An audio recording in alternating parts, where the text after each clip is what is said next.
기도하시겠습니다. 또 새로운 하루를 주신 하나님, 감사와 찬송을 올려드립니다. 첫 시간 사람과 말하기 전에 가장 먼저 하나님께 예배함으로, 하나님과 대화함으로 하루를 출발하게 하신 것을 감사드립니다. 이 땅 위에 살지만 이 땅에 속하지 않은 그리스도의 삶을 살게 하시고, 잠깐 있다가 없어질 안개와 같은 것들을 내려놓고, 집착을 내려놓고 사명감을 붙들며 살아가는 우리 모두가 되게 하여 주시옵소서. 오늘도 우리들이 드리는 기도마다 응답하시고 역사하여 주실 줄 믿사옵고, 예수 그리스도의 이름으로 기도 올리옵나이다. 아멘. 오늘 말씀은 민수기 26장 51절부터 62절까지의 말씀입니다. 이스라엘 자손의 계수된 자가 60만 1730명이었더라. 여호와께서 모세에게 말씀하여 이르시되, 이 명수대로 땅을 나누어 주어 기업을 삼게 하라. 수가 많은 자에게는 기업을 많이 줄 것이요 수가 적은 자에게는 기업을 적게 줄 것이니, 그들이 계수된 수대로 각기 기업을 주되, 오직 그 땅을 제비 뽑아 나누어 그들의 조상 지파의 이름을 따라 얻게 할지니라. 그 다소를 막론하고 그들의 기업을 제비 뽑아 나눌지니라. 레위인으로 계수된 자들의 종족들은 이러하니, 게르손에게서 난 게르손 종족과 고앗에게서 난 고앗 종족과 무라리에게서 난 무라리 종족이며, 레위 종족들은 이러하니, 림니 종족과 헤브론 종족과 말리 종족과 무시 종족과 고라 종족이라. 고앗은 아므람을 낳았으며, 아므람의 처의 이름은 요게벳이니 레위의 딸이요 애굽에서 레위에게서 난 자라. 그가 아므람에게서 아론과 모세와 그의 누이 미리암을 낳았고, 아론에게서는 나답과 아비후와 엘르아살과 이다말이 났더니, 나답과 아비후는 다른 불을 여호와 앞에 들이다가 죽었더라.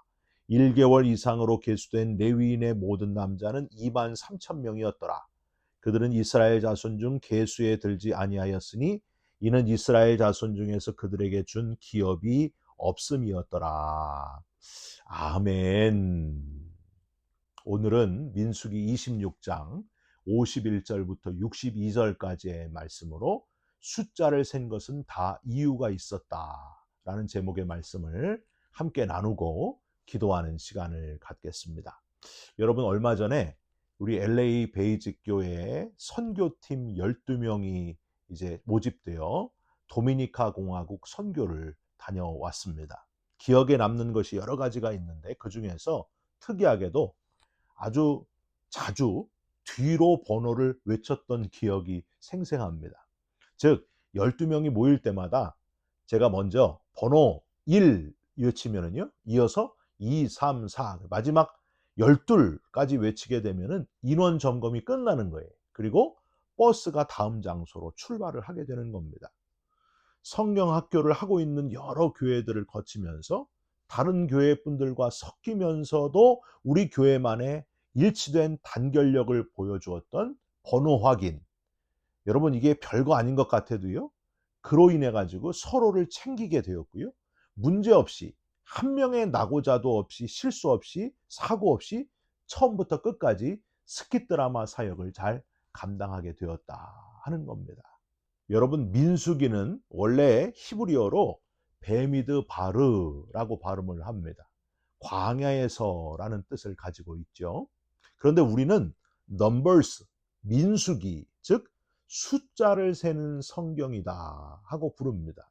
숫자를 세는 성경이라고 제목을 붙인 이유가 분명히 있다는 거예요.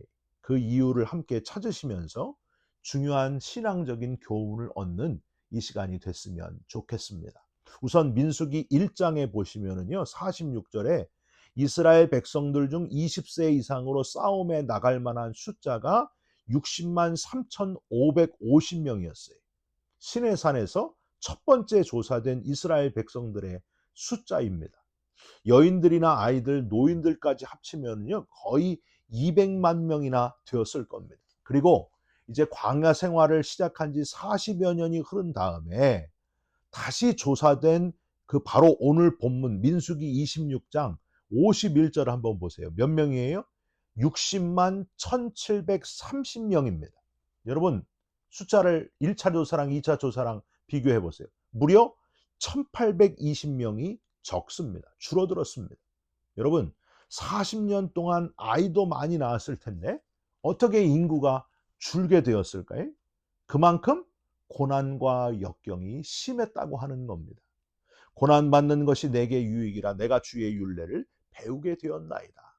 비록 고난이 심하고 역경이 많았지만은 하나님은 이 고난과 역경 속에서도 이스라엘 백성들이 철저히 훈련받아서 강해지고 하나님을 의지하는 그 훈련을 시키셨다 하는 사실입니다. 전체 숫자뿐만이 아니고요. 숫자를 셈으로 인해서 발견되는 특별한 점들이 또 있습니다. 1차 조사와 2차 조사를 조금 더 세밀하게 지파별로 비교를 해보면요. 12지파 중에서 시므온 지파가 아주 크게 인구가 줄었다는 것을 발견할 수 있습니다. 민수기 1장 23절에는 59,300명이었는데요. 오늘 민수기 26장 이 12절에서 앞에 12절에서 14절에 보면요. 22,200명으로 줄어들었어요. 무려 37,100명이 없어졌습니다. 여러분 이유가 뭘까요? 어제 말씀 나누었잖아요. 이스라엘 백성들이 발람 선지자의 악한 아이디어로 즉 모압 여인들의 유혹에 넘어가서 바알 부호를 숭배하게 된 사건이 있었습니다. 비느하스가 창으로 찔러가지고 죽인 그 족장 시므리가 바로 이 시므온 지파에 속한 사람이었다는 거예요. 이 사건으로 무려 24,000명이 목숨을 잃게 되었습니다. 질투하시는 하나님이 가장 싫어하시는 것, 우상 숭배하는 결과가 이렇게 무시무시하다는 걸 우리는 여기서 확인할 수 있습니다. 사랑하는 성도 여러분, 우상 숭배를 가장 싫어하시는 질투의 하나님이심을 깨달으시고 오늘도 우상을 철저히 끊어내시면서 살아가시기를, 우상을 멀리하면서 살아가시기를 주님의 이름으로 부탁드립니다. 이렇게 확 줄어든 시므온 지파가 있는 반면 특별히 인구가 모두 증가한 지파들도 또 있습니다. 여러분 바로 세 지파, 유다 지파, 이사갈 지파, 스불론 지파는 인구가 증가했어요. 여러분 이유가 뭘까요? 예수 그리스도의 조상인 유다 지파, 모든 행진 대열의 선두인 축복의 영적 장자가 된 유다 지파에 속한 그룹이 바로 이사갈 지파, 스불론 지파, 유다 지파 이 세 지파였기 때문에 하나같이 다 번성했다고 하는 겁니다. 사랑하는 성도 여러분, 유다 지파 오직 예수를 붙드는 자녀들은 하나같이 결국에는 번성하게 된다 하는 사실을 기억하시고 번성의 복을 다 누리게 되시기를 주님의 이름으로 부탁드립니다. 여기까지는 객관적인 전체적인 평가와 분석이었고요. 이번에는 주관적인 분석, 즉 우리 편에서가 아니고 하나님 편에서 약속의 땅 가나안으로 들어가게 하시기 위해서 이스라엘 백성들을 광야에서 훈련시킨 하나님의 주관적인 입장에서 두 가지의 특징을 또한 발견할 수 있습니다. 우선 첫 번째, 하나님은 이 2차 인구 계수를 통해 가지고 땅을 공평하게 제비 뽑아 차지하게 하셨다는 거예요. 여러분 54절을 한번 보실까요? 수가 많은 자에게는 기업을 많이 줄 것이요 수가 적은 자에게는 기업을 적게 줄 것이니 그들이 계수된 수대로 각기 기업을 주되, 즉 계수된 각 지파의 인구수의 비례를 해가지고 인구가 많으면 가나안에 좀 넓은 땅을 주시고 인구가 적으면 적은 땅을, 작은 땅을 주셨다고 하는 거예요. 여러분 그런데 이렇게 분배했더니 과연 각 지파들이 아무 불만 없이 좋습니다, 감사합니다, 적절하십니다 이랬을까요? 아니에요. 인간은 비교하게 되어 있습니다. 그래서 항상 남의 떡이 커 보이는 거예요. 여러분 어릴 때 땅 따먹기 하면서 손가락을 막 찢어서라도 더 땅을 더 차지하려고 하는 그 모습처럼 인간은 어떻게 해서든지 조금이라도 더 많이 비교해가지고 더 넓게 더 좋은 땅을 차지하려고 하는 그 본성을 가지고 있다는 거예요. 이걸 잘 아시는 하나님께서 많은 지파는 넓은 땅, 적은 지파는 작은 땅으로 분배하는 것에 보완책이 필요하심을 느끼고 그 후에 가장 공정한 보완적인 방법 제비뽑기 제도를 도입하신 것을 우리는 여기서 발견하게 됩니다. 55절 오직 그 땅을 제비 뽑아 나누어 그들의 조상 지파의 이름을 따라 얻게 할지니라. 56절에는 그 다소를 막론하고 그들의 기업을 제비 뽑아 나눌지니라. 여러분 이 제비 뽑기는요.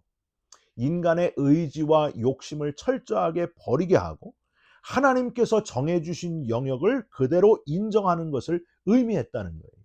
꼭 기억하시기를 바랍니다. 여러분 어떤 분은요. 공정하게 합시다. 다수결로 합시다. 여러분 민주적인 방법, 다수결의 방법이 과연 하나님의 방법일까요? 그렇지 않을 수도 있다는 거예요. 다수결이 꼭 맞는 건 아니에요.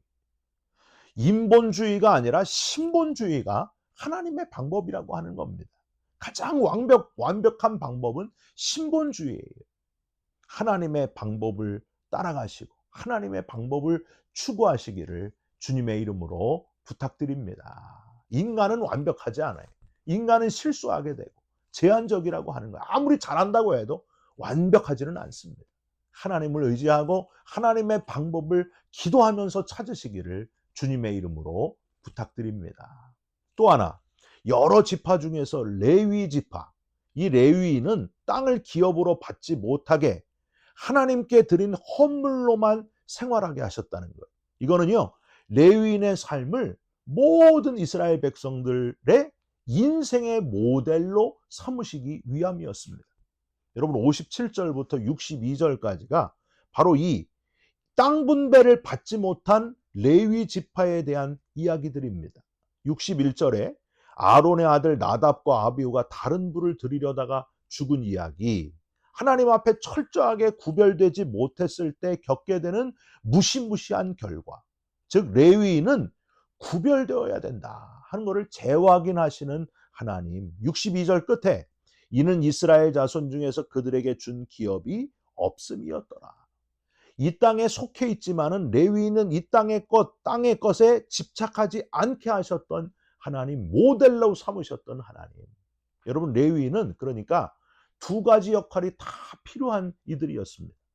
보이지 않는 거룩하신 하나님을 레위인들이 보여주는 역할, 자기를 통해서 하나님을 보여주는 역할을 해야 됐습니다. 즉 인간으로서 최선을 다해 하나님이 기뻐하시는 거룩함, 구별됨을 모범적으로 보여주는 역할을 감당했습니다. 그리고 또 반대로 죄 많고 자꾸만 유혹에 넘어가는 인간을 대표해서 하나님께 이렇게 용서를 구하며 나가야 된다. 이 역할도 또한 감당했다는 거예요. 하나님 역할과 인간의 대표 역할을 동시에 감당했던 이들이 바로 레위인들이었습니다. 여러분, 목회자, 목사님들이 사실은 이렇게 살려고 앞장서서 발버둥 치고 있지 않습니까? 여러분, 목회자만 그래야 될까요? 아니, 이 레위인의 모습은 목회자뿐만이 아니라 우리 모든 믿는 자의 모습이 또한 돼야 된다고 하는 겁니다. 이 땅에 살고 있으나 철저히 이 땅과 구별된 삶을 살아야 됩니다. 땅과 이 땅의 것에 대한 집착을 버리면서 살아야 됩니다. 이 땅에 사는 모든 이들이 보기에 모델이 되는 삶을 살아야 된다는 거예요. 여러분, 저와 여러분에게서 하나님의 거룩함이 보여지고 인간으로서 본받아야 될 모델의 모습을 갖추어 가시기를 주님의 이름으로 축원드립니다. 여러분 예수님이 그런 모델이 되셨잖아요. 우리의 모델, 우리가 본받을 모델이 되셔서 십자가에서 우리를 위해 대신 죽어주시고 우리의 생명을 살려주셨습니다. 우리의 영혼을 살려주셨습니다. 여러분 예수님을 따라서 오늘도 모델된 그리스도인으로 살아가시기를 주님의 이름으로 축원드립니다. 기도하겠습니다. 하나님 감사합니다. 2차 인구조사를 하게 하시면서 다 이유가 있으셨던 하나님이심을 깨닫게 해주셔서 감사드립니다. 하나님만이 공평하시고 의로우신 분이십니다. 구별된 자로 살아가는 우리 모두가 되게 하여 주시옵소서. 이 땅에 살고 있지만은 이 땅에 속하지 않은 거룩한 하나님의 자녀로 살아가게 하여 주시옵소서. 예수 그리스도의 이름으로 기도 올리옵나이다. 아멘. 하늘에 계신 우리 아버지여, 이름이 거룩히 여김을 받으시오며 나라가 임하시오며 뜻이 하늘에서 이룬 것 같이 땅에서도 이루어지이다. 오늘 우리에게 일용할 양식을 주옵시고 우리가 우리에게 죄진 자를 사하여 준 것 같이 우리 죄를 사하여 주옵시고 우리를 시험에 들게 하지 마옵시고 다만 악에서 구하옵소서. 나라와 권세와 영광이 아버지께 영원히 있사옵나이다. 아멘. 사랑하는 성도 여러분, 이 땅에 살고 있지만 이 땅에 속하지 않은 자의 삶, 거룩한 성도의 삶을 살아가시기를 주님의 이름으로 축원드립니다. 여러분 사랑합니다. 축복합니다. 감사합니다.